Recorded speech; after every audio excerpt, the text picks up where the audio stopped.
까막 과부의 새신랑. 아득한 옛날, 깊은 산골 오지 마을에 한 과부가 살고 있었습니다. 사람들은 그녀를 까막 과부라 불렀습니다. 본명이 까막은 아니었으나 얼굴이 새까맣게 타서 항상 검은 수건을 쓰고 다녔고 남편이 죽은 날에도 검은 옷을 입고 눈물을 펑펑 흘렸다고 해서 그렇게 불렸습니다. 까막 과부는 나이 30을 넘긴 젊은 여인이었지만 남편의 병으로 여인 뒤로는 단 하루도 웃음을 보이지 않았습니다. 사람들은 그녀의 곱디고 온 얼굴에 어울리지 않는 수심을 안타까워하며 말하곤 했습니다. 저렇게 곱디고 온 사람이 어찌 저리 팔자가 사나울꼬. 나하. 그러나 까막 과부는 다른 사람의 말에 귀 기울이지 않았습니다. 매일 새벽이면 땔감을 하러 산에 오르고 들에 나가 남의 밭을 매며 품삯으로 겨우 생계를 이어나갔습니다. 그렇게 몇 해가 지나도록 그녀는 홀로 아이 하나 없이 살아가고 있었습니다. 그러던 어느 날 마을에 희한한 소문이 돌기 시작했습니다. 까막 과부 집에 사내가 드나든다더라. 밤마다 불빛이 희미하게 비친다던데.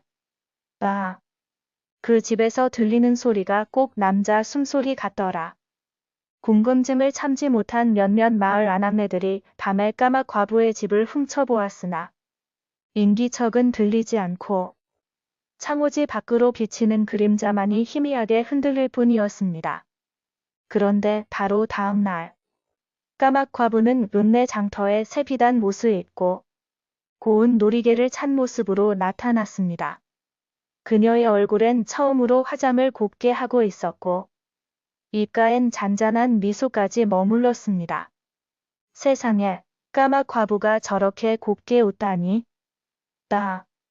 사람들은 놀라워하며 그녀에게 물었습니다. 이보시오, 무슨 좋은 일이라도 있으신지요? 까막 과부는 수줍게 고개를 끄덕이며 말했습니다. 며칠 전 하늘이 점지한 인연을 만나 새신랑을 드리게 되었지요. 그 이야기를 들은 마을 사람들은 한동안 말문을 잃었습니다. 그러나 곧 수군대기 시작했습니다. 아니, 어느 사내가 호라비도 아니고 과부와 결혼을 했단 말인가? 우리가 아는 젊은 사내들은 다 장가갔거늘. 도대체 누구란 말이냐? 까막 과부는 새신랑의 얼굴을 누구에게도 보여주지 않았습니다. 낮에는 집에 없다더니 밤이 되면 문을 잠그고 아무도 들이지 않았습니다. 심지어 그녀는 잠이 나올 때마다 말했습니다. 우리 신랑은 세상과 인연을 끄는 분이니 제발 궁금해 마시고 그냥 두십시오. 하지만 세상 일이란 게 그렇지요. 감춰지면 감춰질수록 더 궁금한 법이지요. 급기야 마을 장정 몇 명이 몰래 그녀의 집을 엿보기로 하였습니다. 그날 밤 조심조심 장정들은 기와 위로 올라가 바깥에서 실눈으로 방 안을 들여다보았습니다. 그런데 그 순간 그들은 모두 몸을 부르르 떨었습니다. 방 안에는 사람이라고 보기엔 너무 커다란 그림자가 있었던 것입니다.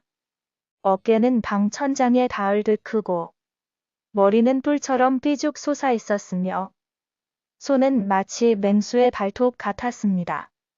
그 괴상한 형체는 까막 과부에게 다정히 무언가를 속삭이고 있었습니다.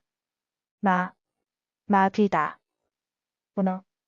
놀란 장정들은 뒷걸음질 치다 기와를 밟아 와장창 소리를 내고는 주랭랑을 쳤습니다. 다음 날 마을은 발칵 뒤집혔습니다. 까막 과부의 신랑은 사람이 아니라 요괴란 말이냐? 밤마다 부적을 붙여야겠다. 아이들은 절대 그 집 근처 가지 못하게 해라. 까막 과부는 그 모든 소문에도 묵묵히 일만 했습니다. 사람들의 시선에도 아랑곳하지 않았습니다. 하지만 어린아이들이 병에 걸리고 닭들이 이유 없이 죽고 나자 사람들은 점점 겁을 먹기 시작했습니다. 급기야 마을 어르신들은 결정을 내렸습니다. 이런 일을 바로잡을 이는 산 너머 무당 월선당뿐이다. 며칠 뒤 푸른 장삼을 입은 무당 월선당이 까막 과부의 집 앞에 왔습니다. 그녀는 집을 빙빙 돌며 부적을 붙이고 외마디 주문을 외쳤습니다. 이 집에 깃든 훌령이여. 정체를 드러내라. 그러자 방 안에서 문이 스르르 열리더니 까막 과부가 나타났습니다. 그러나 그녀의 얼굴은 평소와 달리 어두웠고 목소리는 낮고 단호했습니다. 그만두십시오. 제 남편은 저를 해치지 않습니다. 저를 살린 이입니다. 하지만 무당은 들은 채도 하지 않고 그녀를 밀치고 안으로 들어갔습니다. 그리고 그 순간 방 안에 검은 연기처럼 일렁이는 그림자가 피어오르더니 괴상한 형체가 모습을 드러냈습니다. 길게 뻗은 팔, 붉은 눈동자, 울퉁불퉁한 이마의 뿔.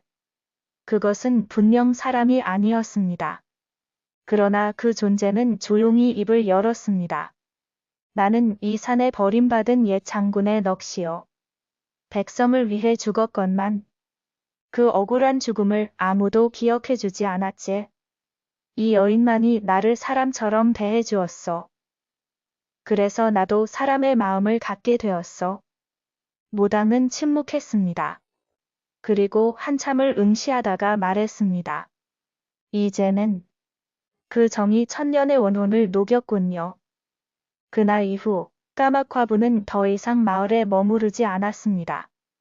그녀는 조용히 짐을 싸고 산을 넘어 어딘가로 떠났습니다. 그녀를 본 마지막 사람은 이리 말했습니다.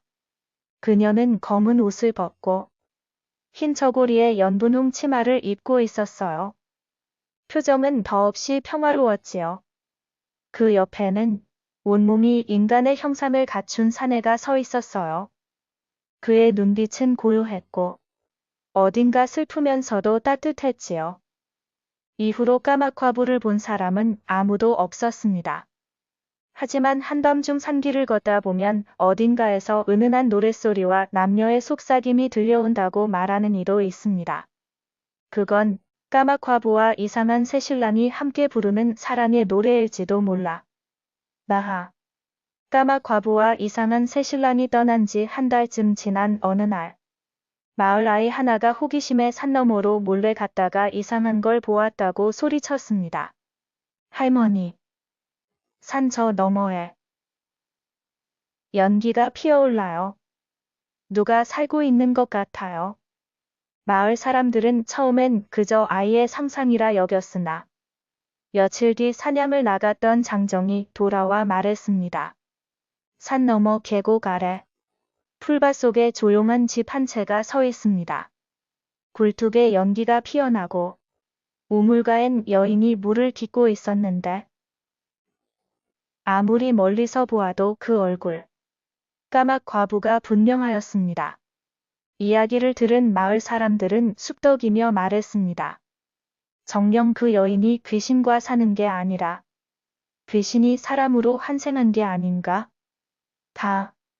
마을의 한 노인은 조용히 입을 열었습니다. 그건 귀신도 사람도 아니지. 그건 이승의 원을 씻고 저승의 사명을 벗은 자요. 그 여인이 그 영을 살린 것이지. 그리하여 사람으로 다시 태어나게 된 것이야. 그날 이후 마을 사람들은 산 너머를 바라볼 때마다 괜스레 가슴이 따뜻해지는 기분을 느꼈습니다. 어느 날 밤, 달빛이 휘영청 밝은 날이었습니다. 마을 어귀에 작은 장터가 열리자 낯선 두 남녀가 조용히 나타났습니다. 여인은 부드러운 흰 옷차림에 단정한 고름을 맨 모습이었고 남자는 남루하지만 고운 태가 흐르는 외모에 말수가 적었습니다. 두 사람은 뽕나무 껍질로 만든 지게를 짊어지고 와서 장에 내놓으며 말했습니다. 우리는 산골에서 종이를 만들어 삽니다. 이건 하늘에서 맑은 물을 받은 산의 나무로 빚은 종이지요. 사람들은 종이를 손에 쥐어보고는 깜짝 놀랐습니다. 만져보니 부드럽고 햇살에 비추면 속이 은은히 비치면서도 찢어지지 않았습니다. 그것은 신기할 정도로 질긴 데다 마치 빛이 흐르는 듯했습니다. 그날 이후 까막화부와 그녀의 새신랑은 장마다 한 번씩 모습을 보였습니다. 아이들에게는 웃으며 떡을 건넸고 나이든 어르신들에게는 조용히 안부를 물었습니다. 하지만 밤이 되면 그들은 언제나 사라져 있었습니다. 그들의 거처를 묻는 이들에게도 까막 과부는 늘 같은 대답을 했습니다. 우린 산속에서 물과 별빛을 벗삼아 살고 있답니다. 사람들은 더 이상 묻지 않았습니다. 대신 마을에는 새로운 전설이 돌기 시작했습니다. 하늘이 정한 인연이란 때론 이승과 저승, 사람과 귀신을 가리지 않고 이어진다는 이야기였습니다. 몇 해가 지나 마을에 큰 홍수가 들었습니다. 비가 하늘에서 쏟아지고 산사태가 날 지경이었습니다. 사람들은 집이 무너지고 다리가 떠내려가는 와중에 어찌할 바를 몰라 울부짖고 있었습니다.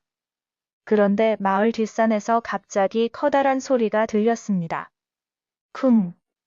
산에 큰 바위가 굴러 떨어지더니 마치 누군가 미리 막아둔 듯 물길이 갈라지고 마을로 내려오던 흙탕물이 멈추었습니다. 사람들은 기적이라 말했지만 몇몇은 그 바위 앞에 서서 무엇인가를 보았다고 했습니다. 산 위 바위 위에 한 사내가 서 있었어요. 큰 탓을 쓰고 하얀 두루마기를 입었는데 눈빛이 꼭 그 신랑 같았어요. 그 옆에 여인이 함께 있었는데 웃고 있었어요. 까막 과부요. 그날 이후 까막 과부와 그녀의 새신랑은 다시는 마을의 모습을 드러내지 않았습니다.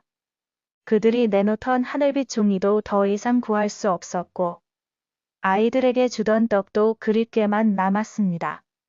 대신 마을 어귀엔 돌 하나가 세워졌습니다. 누가 세운 것인지 알 수 없었으나 거기엔 이렇게 새겨져 있었습니다. 진심은 천년의 어둠도 비추고 사람은 이승과 저승을 잇는다. 지금도 그 마을엔 비가 오거나 달이 유난히 밝은 날이면 산 너머 계곡에 은은한 노랫소리가 들린다고 합니다. 바람 따라 흐르는 그 소리는 때론 웃음처럼, 때론 슬픔처럼 들린다지만 듣는 사람들 마음에는 하나같이 따뜻한 여운을 남습니다. 그 노랫소리는 아마도 까막 과부와 그 이상한 새신랑이 함께 부르는 세상에서 가장 고요하고 깊은 사랑의 노래일지도 모릅니다. 들어주셔서 감사합니다. 구독, 좋아요 부탁합니다.